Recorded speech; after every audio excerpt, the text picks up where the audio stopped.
Hello students and welcome back to your favourite channel math solutions with Rose ma'am. और आज की class में हम करेंगे क्लास 7th की सामाजिक विज्ञान की वर्कशीट नंबर 12 डेट 1 सितंबर 2021। और जो आज का हमारा विषय है वो है दिल्ली के सुल्तान। तो इसके बारे में आज हम चर्चा करने जा रहे हैं अपने सामाजिक विज्ञान की कार्यपत्रक में।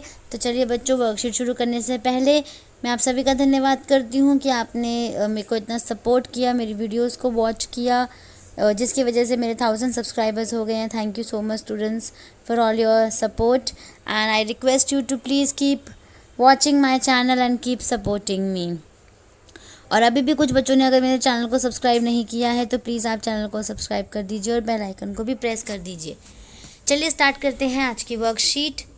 यहाँ पर ये देख लीजिए, आपको कुछ जगहों के नाम दिए हुए हैं। जैसा ये है इस्लाम जामा मस्जिद दे रखी है कुवतल, और ये है बेगमपुरी मस्जिद, ये है मोठ मस्जिद, और जो चौथी है वो जमाली कमाली मस्जिद। तो इनकी तस्वीर दी हुई है। अब आगे देखते हैं यहाँ पर क्या क्या कहा है। उपरोक्त चित्र में दी गई मस्जिदों के निर्माण काल एवं उससे जुड़ी अन्य जानकारी अपनी पाठ्य पुस्तक की सहायता से एकत्र कीजिए। तो आपको इन चारों का, ये जो इस्लाम जामा मस्जिद है, बेगमपुरी और मोठ मस्जिद और जमाली कमाली मस्जिद जो है, इनके निर्माण काल, ये किस तरीके से बनी, कौन से काल में बनी, और इनसे जुड़ी जो भी अन्य जानकारियां हैं वो आपको अपने पाठ्य पुस्तक, जो आपकी सामाजिक विज्ञान की जो बुक है उसमें से आपको इसकी जानकारी हासिल करनी है। तो चलिए आगे वर्कशीट में क्या लिखा है उसको रीड कर लेते हैं हम। दिल्ली के आरंभिक सुल्तान, विशेषकर इल्तुतमिश, सामंतों और जमींदारों के नाम स्थान पर अपने विशेष गुलामों को सूबेदार नियुक्त करना अधिक पसंद करते थे।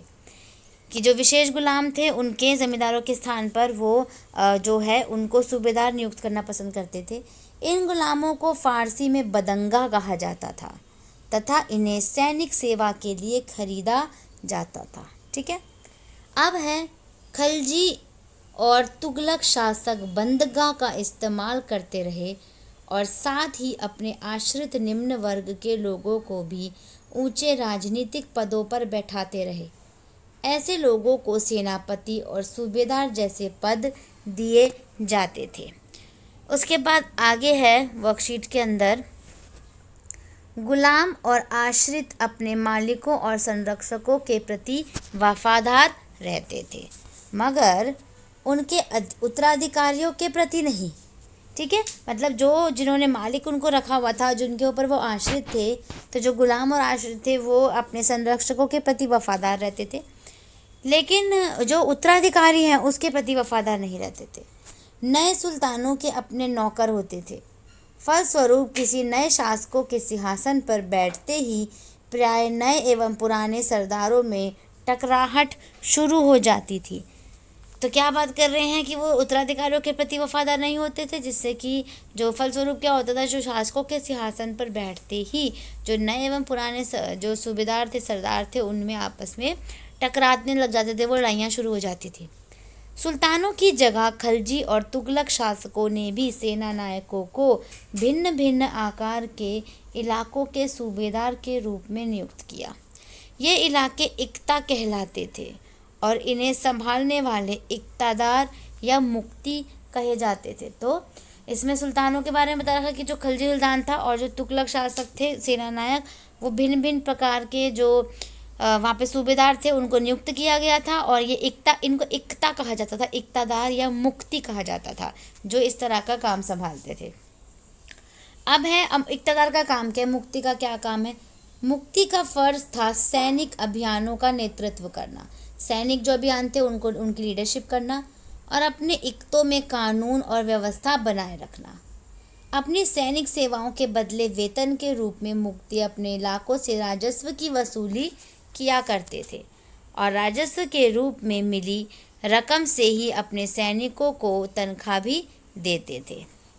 उसके आगे है, मुक्ति लोगों पर काबू रखने का सबसे प्रभावी तरीका जो था वो क्या था कि उनका पद वंश परंपरा से ना चले और उन्हें कोई भी इक्ता थोड़े थोड़े समय के लिए मिले।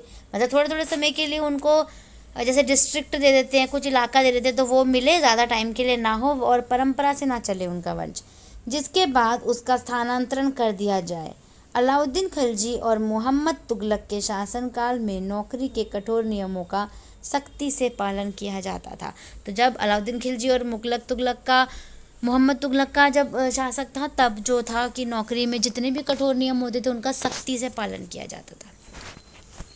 उसके आगे है, अलाउद्दीन खिलजी के शासनकाल में भू राजस्व के निर्धारण और वसूली के कार्य को राज्य अपने नियंत्रण में ले आया। उसके बाद जब उनकी डेथ हो गई तो जब अलाउद्दीन खिलजी का जब शासन था, तब भू राजस्व का जो निर्धारण था और वसूली के कार्य जो थे वो राज्य ने अपने नियंत्रण में ले लिए।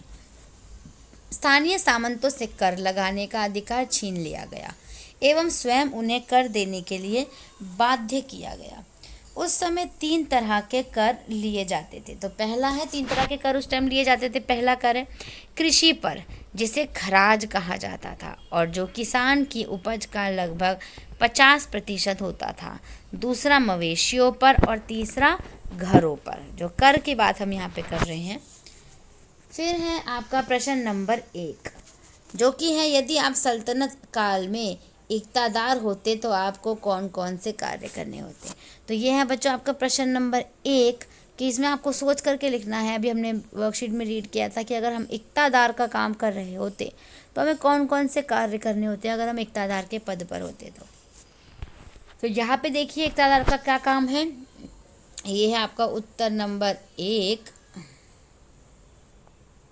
जो कि है ये उत्तम नंबर आपका 1 हो गया।